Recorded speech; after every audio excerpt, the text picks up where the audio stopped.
Okay, be honest. Have you ever looked at your overwhelming daily to-do list and realized it's actually just a massive 3-day wish list? Look, it's okay. We've literally all been there. But that's a really profound question posed by productivity expert Dr. Cal Newport. We gotta tell ourselves the story, right? Like, if I just get all these errands, emails, and tasks done today, everything will magically be great. But in reality, we're just loading 3 days of work into 24 hours. And that right there, that is the fundamental driver of creator burnout. You end up totally out of cognitive shape, carrying this background current of anxiety, basically just running on empty. But what if there was an entirely different way to take control of your time? Welcome to this explainer. I was recently digging into some really incredible source material outlining the ultimate 2026 roadmap for digital creators, and it presents this totally fascinating duality, the machine versus the mind.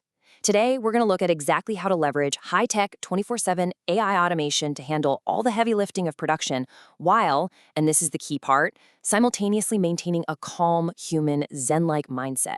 Because you actually don't have to choose between massive output and mental peace. You really can have both. Okay, let's dive into this.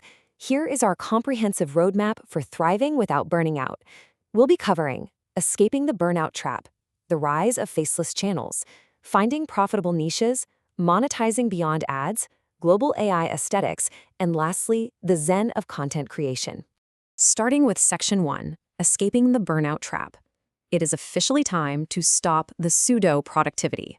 If you're trying to juggle a day job or, a family along with your content creation, you're probably suffering from what Dr. Newport calls pseudo-productivity. That's that awful, fractured feeling of constant busyness where you're never actually getting it all done. But as he states right here, doing fewer things but doing them well has to be the recipe for a deeper life. So to replace that anxious busyness with quality, intentional focus, we absolutely have to offload the repetitive, grinding tasks to the machine. Which brings us to Section 2, the rise of faceless channels and how we can effectively scale with AI workflows.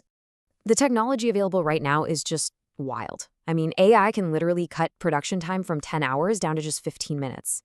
But there's a pretty big catch here. YouTube actively bans low-quality, misleading automation. So what's the difference? Well, good automation uses AI as a powerful assistant. It enhances your human perspective and relies on strict oversight. Bad automation? That just mass-produces generic clickbait with absolutely zero human input. And trust me, if you spam the algorithm with robotic trash, your channel is going to get suppressed fast. We want to build a smart, value-driven system that the algorithm actually loves. And this brilliantly illustrates what that 24/7 AI workflow looks like.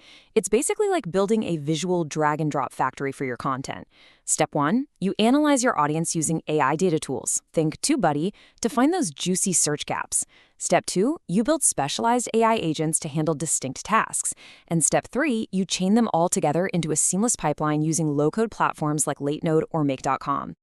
What's absolutely mind-blowing here is that AI isn't just one generic chatbot anymore.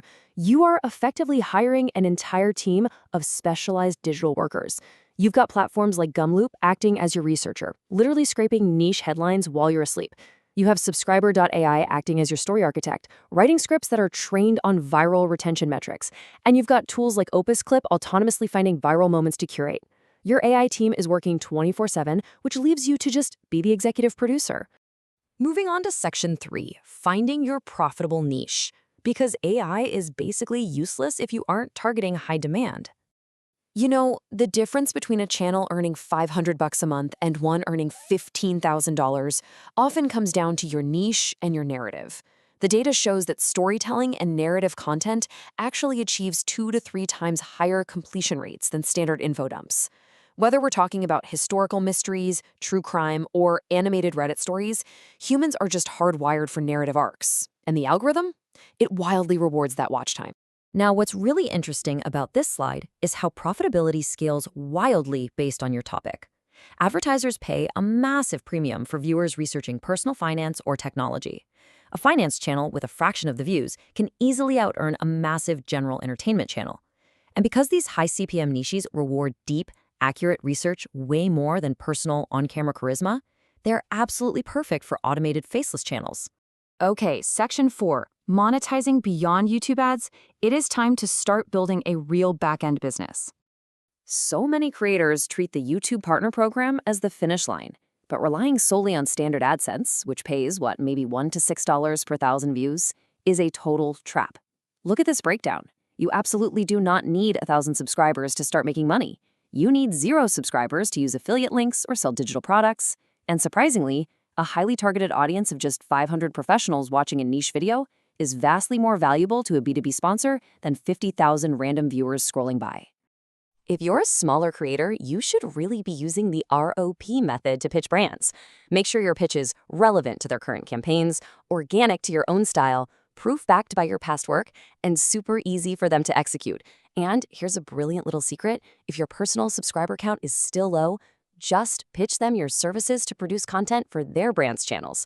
In that scenario, your personal channel just serves as a really impressive professional portfolio. The strongest creator businesses out there stack these income streams rapidly. They secure user-generated content deals that pay anywhere from $150 to over $1,000 per video. They offer online coaching, they launch thriving communities on platforms like WAP or Patreon, and they even turn their video scripts into SEO-optimized niche blogs. The takeaway here? You shouldn't be passively waiting around for AdSense money. You should be building a diversified media company from day one.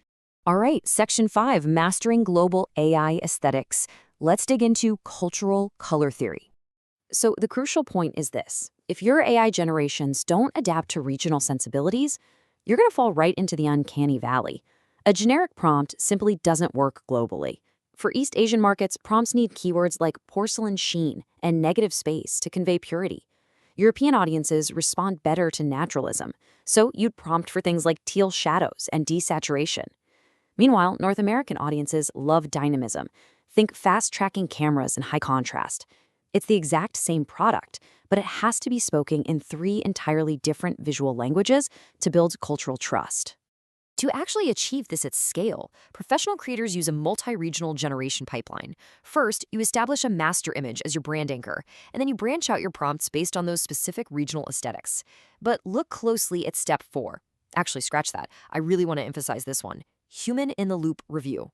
AI still absolutely requires a human to review the output and catch any weird, unintended cultural connotations that an algorithm will just completely miss. You are still the director here. Finally, Section 6, the Zen of content creation, and how to maintain all this without burning out. We've talked a lot about algorithms, APIs, and high-tech automation today. But to sustain this over the long haul, you must return to a calm human baseline. As the Creator Tech Troublemaker beautifully puts it, let your ideas flow like water. Your ideas might seem like tiny lily pads at first, but with time and nurturing, they can blossom. See, your tools might be robotic, but your initial ideas and your genuine passion, that simply cannot be automated. You really have to embrace a Zen mindset. Try thinking of the content creation journey like walking a quiet, pebbled path. It's going to have its ups and downs, for sure, but you just need to execute consistently. Focus on providing real value to people and building a genuine community. Do not get bogged down obsessing over your daily analytics. Let the AI handle the heavy lifting of the production while you focus on the human connection. So, what does this all mean? We'll leave you with this final provocative thought. Will you let the relentless pace of the algorithm control your creation and lead you straight back to burnout? Or will you step up as the executive producer, taking control of your time and use AI to create your own calm, highly profitable digital business? The tools are right there, the niches are waiting, and the choice is literally entirely yours. Thanks so much for joining us for this explainer, and we will see you in the next one.